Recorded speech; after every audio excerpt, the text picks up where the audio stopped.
Estamos primero saludar a Miriam Claros, que ya está con nosotros. Miriam, ¿cómo estás? Buenas noches. Un gusto tenerte nuevamente en este programa, para estar contigo, Leo. Hola Miriam, contigo, ¿cómo estás? ¿Qué tal? ¿Estás? ¿Qué tal? Una linda y para semana. hablar justamente de esta temática, y estamos ya con el vocero presidencial, don Jorge Richter, para que empecemos de inmediato. Inmediatamente. De inmediato, ¿no es cierto? A ver, han hablado acerca de la vacunación. Bienvenido antes que nada. Bueno, muchas gracias Miriam, Héctor, Leonel, siempre un gusto estar con ustedes. Bienvenido, José. Me imagino que hoy le ha llamado la atención lo que han señalado algunas de las autoridades que han sido posesionadas. Han hablado de vacunación, han hablado del tema del COVID, de las deudas que están asumiendo ahora, pero creo que Luis Fernando Camacho ha ido un poco más allá, ¿no es cierto? Cuando le ha dicho claramente al presidente, no más persecución, que ellos sí saben defenderse. Bueno, esta es la segunda vez, Miriam, que viene una palabra que casi podemos denominarla como una amenaza directa al presidente Arce. Ya lo había hecho en algún anterior momento. Y ahí hay que Entonces sí lo toma como una amenaza. Es una palabra inadecuada. Es una palabra inadecuada para el momento que él inaugura. Pero acá hay que decir algo. El señor Camacho es el gobernador de Santa Cruz. Y esto tiene una dimensión, pero regional.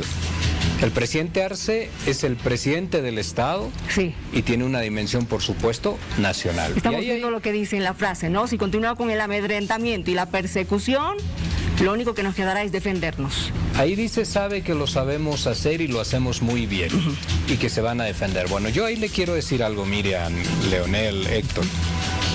Los movimientos populares en el país, los sectores obreros, los sectores campesinos, originarios, los sectores de la clase media que ha votado el 18 de octubre del pasado año por el presidente Arce, los sectores populares de clases urbanas también en el país, sectores profesionales y muchos otros también saben defenderse. Y están absolutamente alertas y atentos a lo que significan este tipo de palabras, y no van a permitir nuevamente que se pueda redituar un golpe de Estado como en el 2019, porque no los van a tomar improvisados o desatentos en lo que significa el proceso político en Bolivia. Hay que sumar y hay que sumarse a iniciativas de construcción de Estado y de sociedad, de construcción de consensos y, por supuesto, sobre todo, de diálogo con propuesta, no con amenazas, porque, repito, Miriam, los sectores sociales no están desatentos ni distraídos, también se saben defender. Ahora, cuando usted se refiere a estas iniciativas de construcción de Estado, por un lado está la postura de lo que sucede en el Oriente y otra la del Occidente. Queremos dejar las intransigencias. Es algo por lo menos en lo que han concordado tres personalidades: Iván Arias, Eva Copa y Santos Quispe. ¿Ustedes están de acuerdo con esa predisposición que tenga, con ese discurso que han tenido estas tres autoridades? Que dejar de lado las intransigencias, incluso los dogmas político-ideológicos, para poder construir, Héctor, en función de las necesidades del Estado, llámese pandemia, llámese acuerdos y perspectivas económicas, llámese, sobre todo, ver de intentar cerrar la brecha de polaridad social que existe en el país. Para ello, por supuesto que hay que dejar las intransigencias, las amenazas también y las advertencias, porque para poder realizar determinadas advertencias como las que se han hecho el día de hoy, hay que también tener en cuenta que ese será el camino que lleve a una mayor tensión y a una mayor polaridad. Hay que saber dialogar y hay que construir. Ahora ya se está en funciones de gobierno, cada uno en sus espacios, y a partir de eso en la política lo prioritario es construir, no profundizar la polaridad. Ahora, la Asamblea Departamental, Miriam, Leo, está prácticamente en muchos de los lugares liderada por el movimiento al socialismo. Esa gobernabilidad, por lo que usted nos dice, ¿tendrán el mismo discurso aquellos que están representando al Partido Azul? Se lo digo así porque ellos decían, no queremos tener problemas si queremos ir en una misma línea. El pasado 2020, cuando se hablaba de la Asamblea Legislativa, y se hacían algunas especulaciones de que el movimiento al socialismo no tendría una mayoría suficiente, se hablaba como que ahora era un buen tiempo y se auguraba eso como una buena señal en la democracia de que había que dialogar porque no se tenían 2/3 y había que encontrar consensos. Ahora que la asamblea está en manos de las asambleas departamentales están en manos de otras personas que no son del movimiento al socialismo, lo que hace al gobernador, pero sí el control de la asamblea sin mayorías necesarias a momentos, pues también se tiene que dialogar. Ahora no se habla del diálogo, ahora se teme y se trata de instalar ahí una lógica de que habría peligro de desestabilidad y de todo ello. ¿Por qué siempre, Héctor, por qué siempre se tiene que mirar de que la desestabilización tiene que caminar de manos del movimiento al socialismo? ¿Y por qué se acomoda el discurso político también al momento? Cuando están en minoría quieren que haya diálogo, cuando están en mayoría quieren que haya estabilidad. Y en realidad en los hechos siempre tiene que existir diálogo en la situación en la que te encuentres. Eso va a ocurrir, por ejemplo, en la Asamblea de Santa Cruz. Jorge, a mí me llamó la atención dos cosas que hemos visto, que hemos escuchado y hemos visto. La primera es lo que dijo Johnny Fernández. Quiero saber la lectura que tiene Jorge Richter y también, por supuesto, el presidente Arce. Vacunación masiva. Eso anunció él. El discurso lo acabamos de escuchar. Y el presidente ha estado estos días también en distintos centros médicos con la vacunación masiva.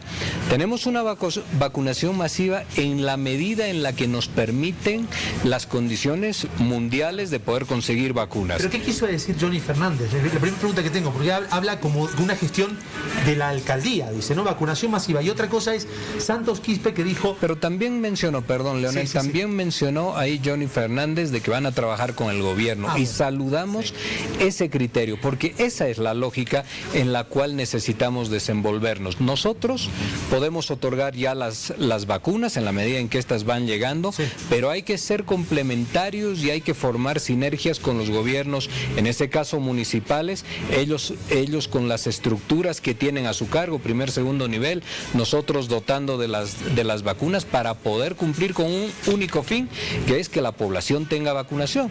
En eso no creo que nadie le pueda señalar al presidente que no trabaja decidida e incansablemente para poder conseguir esto. Y nos felicitamos por escuchar estas palabras, quiero decir al señor Johnny Fernández por estas palabras que son de diálogo y que son de complementariedad. A ver, retomando lo que ha pasado hoy día en las posesiones, los discursos de las autoridades que están entrando, quiero recordar también lo que dijo el presidente el fin de semana. La derecha no pasará. Tiene que ver mucho con lo que está pasando ahora, estas nuevas autoridades, quienes están ingresando en gobierno, ha dejado entrever de que hay afanes de desestabilización. ¿Tendría que ver con esto? Miriam, Bolivia es un país que replica modelos. Replicar modelos significa que aquello que en algún determinado tiempo pudo ser útil para conseguir determinados objetivos, pues luego se replica esto. Por ejemplo, el poder abreviar el mandato de un presidente. Estas observaciones o aseveraciones o advertencias, si nosotros queremos decir, sabemos cómo defendernos, ustedes ya lo conocen, van en un claro recordatorio de lo que sucedió el año 2019. ¿Qué pasó el 2019? Pues hubo un golpe de Estado. Y a esto venía también la respuesta que yo había señalado.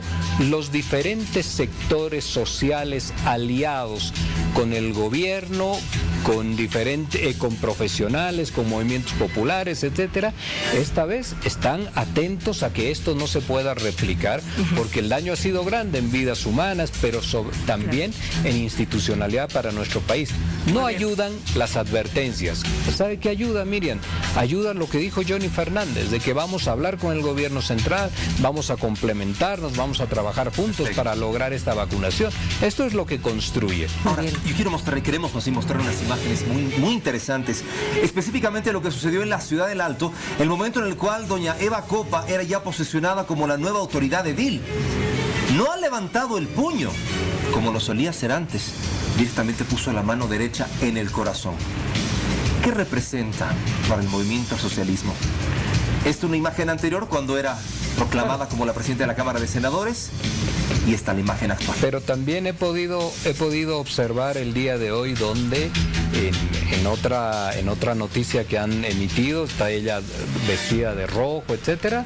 En uno de esos momentos levanta el puño. No sé en ese momento si eso sería una toma de juramento, posición y todo. El puño en alto lo que significa es una posición de izquierda, es una posición progresista. No es del MAS. El MAS lo ha adoptado como suyo, No, porque digo solo del MAS, a eso me refiero, no es solo del MAS. es que el puño en alto ya tiene una tradición desde hace muchísimos años, desde hace décadas, antes de que exista el mismo MAS. Después sí hay un significado del puño en alto, la mano en el corazón, etcétera. También. Pero estas son las ideas progresistas. La señora Eva Copa, sin duda, que sigue siendo una persona de los sectores populares, sociales, progresistas y no de la derecha. Y el símbolo del puño en alto, en la convicción de cada uno, camina por ahí. Es tu mirada hacia lo que es el pensamiento progresista, el pensamiento de izquierda, el pensamiento de vanguardia, etcétera. Y yo se lo he visto hacer el día de hoy, precisamente un poco antes de venir acá al programa, a la señora Copa. Vamos a hablar de este momento que obviamente ha sido lo más resonado en las redes sociales. El bochorno del día. Bochorno. ¿Lo podemos ver? Vamos a comentarlo acá con Jorge Richter. Esto que pasó, miren. El tomatazo al alcalde Manfred Reyes Villa. Oye, lo que decíamos, ¿no, Leo? Más bien explotó en la cabeza. Fuerte, señor. Y fue después de la posesión. A ver. Sí.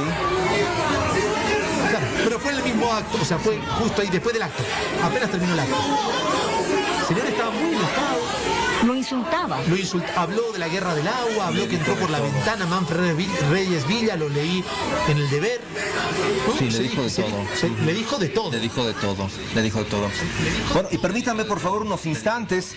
Nosotros vamos a conversar con un periodista en Cochabamba. Nos acompaña en esta ocasión Rodrigo Torrico Lema, quien estuvo ese preciso instante cuando le arrojaron el tomate a don Manfred Reyes Villa. Qué gusto saludarte. ¿Cómo estás, Rodrigo?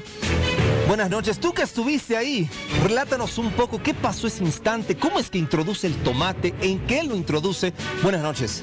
¿Qué tal todos, colegas? Qué gusto saludarles desde Cochabamba. Así es, estuvimos presentes en el momento exacto en el que el burgomaestre de Cochabamba recibió un tomatazo por parte de una persona de la tercera edad. Eran las 11 de la mañana con 17 minutos y el señor que ya fue identificado, José Luis Funes, quien había sido exfuncionario del Ministerio de Relaciones Exteriores de nuestro país en el cargo de primer secretario de la Embajada de Bolivia en el Vaticano, había realizado esta agresión al señor Manfred Reyes Villa.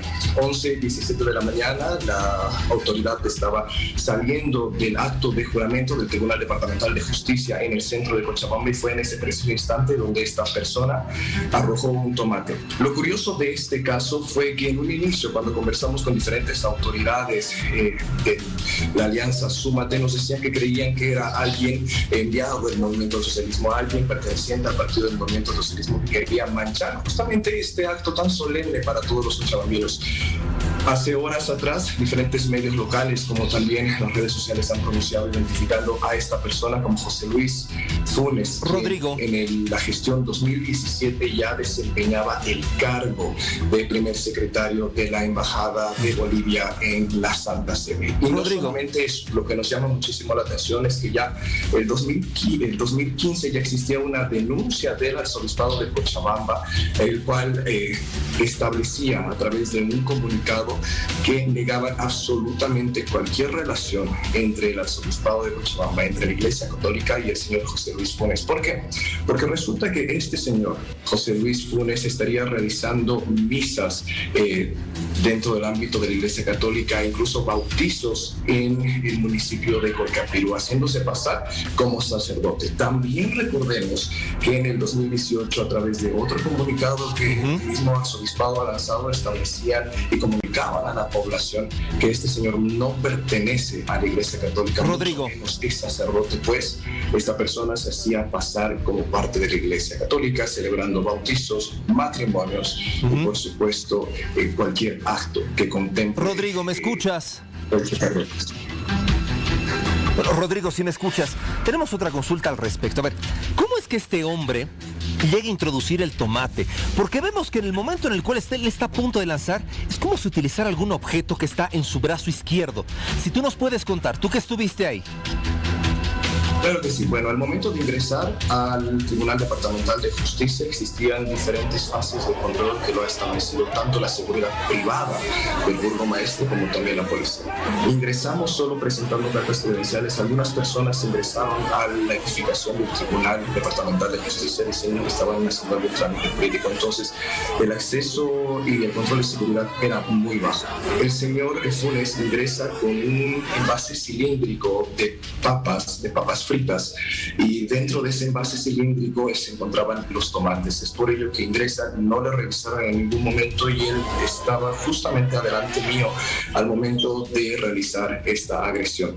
Tengo entendido que cuando lo detuvieron tenía ya el envase cilíndrico lleno de tomates, y eran tomates pequeños. Lo que me llamó muchísimo la atención es que la reacción fue inmediata por parte de la señora Patricia, quien es esposa de la primera autoridad de Cochabamba, haciéndole a un lado y empujándolo. Inmediatamente la seguridad privada de la primera autoridad fue la que se hizo cargo y lo redujo, llevándole a un rincón de los ascensores. Como periodista, no, la verdad, la policía que estaba al lado de este señor, del señor Funes, no hizo absolutamente nada. Fue una acción inmediata de parte de la seguridad privada del burgomaestre. Muy bien, Rodrigo. Un acto también que tenemos que aclarar es que existió igual una persona que ingresó al Consejo Municipal de Cochabamba, donde estaban todas las autoridades con credenciales falsas de policía y con una bolsa en la pierna que utilizan los policías para portar armas. Él haciéndose pasar como un falso policía. Este caso ¿cuál habría sido el propósito? Tenemos más información por parte del Comando Departamental de la Policía de Cochabamba. Sin embargo, las imágenes ya están circulando. Se trataría de un falso policía que... Permíteme unos instantes, Rodrigo, por favor, permíteme unos instantes, porque lo que queremos conocer también es la opinión del vocero presidencial, don Jorge Richter, al respecto. Bueno, las formas en política tienen que ser siempre respetuosas, y lo que ha ocurrido el día de hoy es algo como lo que decía Jorge Luis Borges. Las familias son como los candelabros.